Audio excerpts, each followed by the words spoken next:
L'ancien juge Jacques Delisle va avoir un nouveau procès, plus que 10 ans après avoir été trouvé coupable du meurtre de son épouse Nicole Rainville. Pour ceux qui s'en souviennent, c'est une histoire qui avait beaucoup fait parler de 2009 à 2012 parce que, entre autres, c'était la première fois qu'un juge de la Cour d'appel du Canada se trouvait coupable de meurtre. Et clairement, on n'a pas fini d'en parler, alors parlons de où est-ce qu'on en est. Tout commence le 12 novembre 2009 quand le juge Jacques Delisle fait le 911 pour signaler que son épouse Nicole Rainville est morte de ce qui semble être un suicide par balle. Mais en arrivant sur les lieux, les enquêteurs trouvent la situation un peu étrange. Madame Rainville, qui était paralysée du côté droit de son corps, aurait eu beaucoup de difficultés à charger l'arme qui aurait été fatale. Et sa main gauche, qu'elle était capable d'utiliser, avait des taches étranges de poudre à canon qui étaient pas tout à fait conséquentes avec l'utilisation d'un pistolet. Pendant l'enquête, il va y avoir une autopsie du corps de Madame Rainville qui est effectuée par le docteur André Bourgault. Le docteur Bourgault examine le crâne et le cerveau de Madame Rainville, là où la balle l'a frappé, et remet son rapport au tribunal. Mais le docteur Bourgault garde pas le crâne ou le cerveau ou des prélèvements de ceux-ci ou même des photographies de son examen. Ce qui fait que pendant le procès, qui a été très médiatisé, on a seulement accès à son rapport et sa parole à propos de l'angle exact de la balle que tuait Madame Rainville. Entre autres, avec ce rapport comme preuve, M. Delisle est trouvé coupable.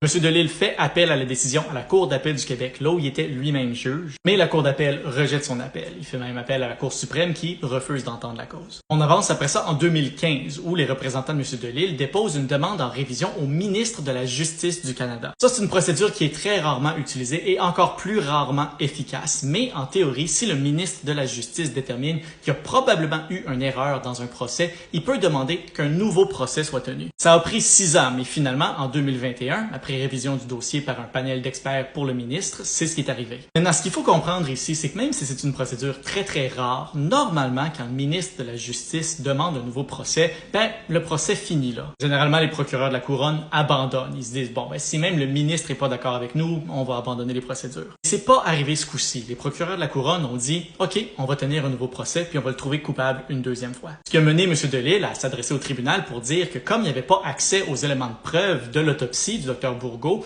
il serait pas capable de faire une défense pleine et complète de son cas. Ce qui a mené le 8 avril 2022 à une décision de la Cour supérieure de, arrêter toutes les procédures contre lui, parce qu'il serait pas capable de s'assurer une pleine défense. Les procureurs de la Couronne, pas satisfaits, ont porté la décision d'arrêter les procédures en appel. Et c'est là qu'on arrive à la décision la plus récente du 6 septembre 2023 de la Cour d'appel, annulant l'arrêt des procédures et recommençant le procès lui-même. La Cour d'appel a déterminé que même si les preuves physiques de l'autopsie de Mme Rainville avaient été perdues, ça rendait pas impossible un procès juste et équitable pour M. Delisle. Notant entre autres que même les rapports d'experts qui ont convaincu le ministre de la Justice qu'il y avait probablement eu une erreur au premier procès étaient capables d'établir d'autres scénarios potentiels pour la direction exacte de la balle que tuait Mme Rainville. Et que même sans ça, c'était pas la seule raison que M. Delisle a été trouvé coupable. Alors, il y avait assez d'éléments pour avoir un nouveau procès et ce serait à M. Delisle à se défendre et à attaquer la crédibilité du rapport de l'autopsie lui-même. On n'a sûrement pas fini d'en parler parce qu'on s'enligne pour un nouveau procès dans les prochains mois.